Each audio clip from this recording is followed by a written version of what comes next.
Bismillahirrahmanirrahim. Assalamualaikum warahmatullahi wabarakatuh. Saya Syirat Mustafa dari kelompok 1 ingin menyampaikan prestasi yang berjudul Tarikh Tasri Masa Rasulullah. Yang pertama yaitu pengertian Tarikh Tasri.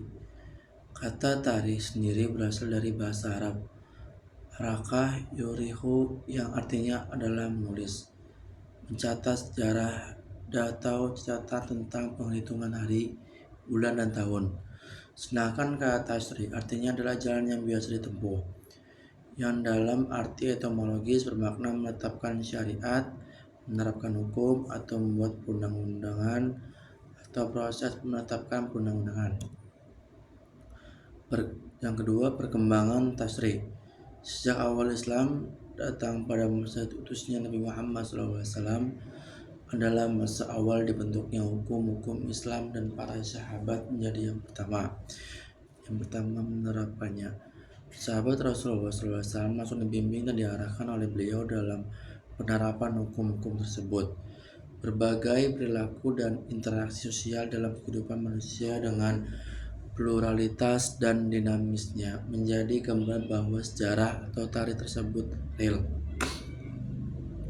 Lalu syariat tasri yang menjadi bentuk penerapan hukum yang mengatur manusia sebagai mukhalaf atau subjek hukum akan meliputi seluruh perilaku dan gerakan yang dilakukan oleh manusia umat muslim tersebut, sehingga seorang muslim tidak bisa lepas dari ketentuan hukum syariat Islam. Yang ketiga, periode masa Rasulullah SAW atau periode kenabian berlangsung sejak tahun 610 Masehi sampai dengan 632 Masehi atau selama 23 tahun, yakni sejak diangkatnya Rasulullah SAW sebagai Rasul hingga wafatnya. Periode ini pun dibagi menjadi dua, yakni periode Mekah 13 tahun dan periode Madinah 10 tahun. Ciri periode ini adalah wewenang tasri langsung dipegang oleh Rasulullah SAW. Ijtihad dilakukan sahabat hanya ketika Rasulullah SAW sedang tidak di tempat, namun akan ditanyakan kepada beliau setelah ada. Pembagian macam-macam pondasi pada masa Rasulullah SAW. Yang pertama yaitu pembentukan hukum Islam di fase moderasi.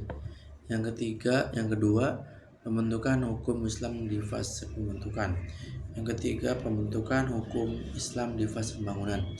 Yang keempat, pembentukan hukum Islam di fase perkembangan.